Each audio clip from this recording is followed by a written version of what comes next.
Assalamualaikum warahmatullahi wabarakatuh. Bismillahirrahmanirrahim. Alhamdulillah summa alhamdulillah. Saya Jafar Ahmad, Presiden of Myanmar Ethnic Rohingya Human Rights Organization Malaysia, Mehrum. Saya rasa sangat sedih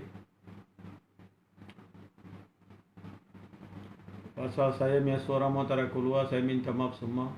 Kenapa saya sakit? Walaupun sedih pun sedih, lagi demam. Sebabkan banyak tuduhan palsu atas diri saya di media sosial. Saya cakap Melayu bodoh. Saya tuntut hak sama rata. Saya tuntut hak kerakyatan. Saya langgar PKP. Saya persoalkan apabila penguasa menolak bot Rohingya. Semua ini tuduhan memang palsu. Saya banyak sedih. Esok kita puasa. Sekarang semua susah masa PKP. Kami sangat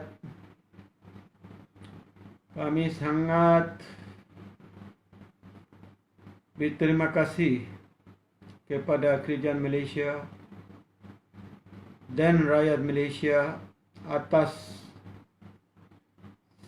segala sokongan suara tindakan bersama ASEAN dan United Nations yang antarabangsa tekanan pressure Myanmar stop Rohingya genocide.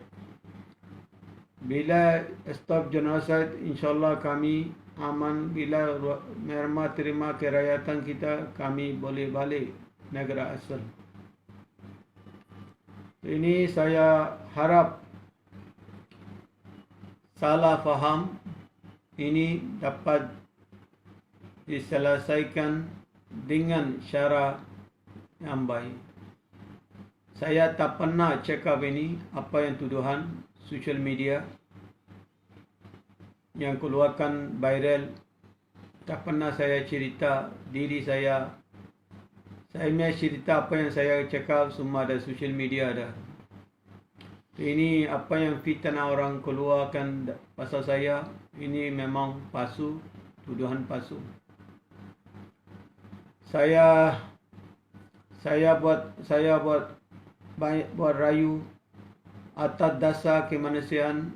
Saya buat rayu atas dasar kemanusiaan untuk suara rakyat dan kerajaan Malaysia, NGO dan campur tangan antarabangsa dan ASEAN, European country, tekanan di Myanmar, di stop genocide, diterimakan Rohingya kerakyatan.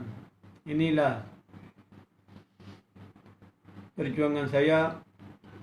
Saya harap walaupun kita umat bulan Ramadan sudah sampai besok, kita sama rata kita maaf. Walaupun kita Islam mesti ada sahabat boleh maaf kita. Saya harap walaupun saya apa yang tuduhan ancaman saya terima, walaupun apa ugutan saya terima, saya punya family mau terima, saya punya keluarga mau terima, saya punya ahli mau terima masing-masing. Saya memang ini tak benar saya cakap. Tak ada sentuh pun isu Malaysia. Apa-apa yang keluarkan ini fitnah semua palsu. Inilah saya bagi tahu.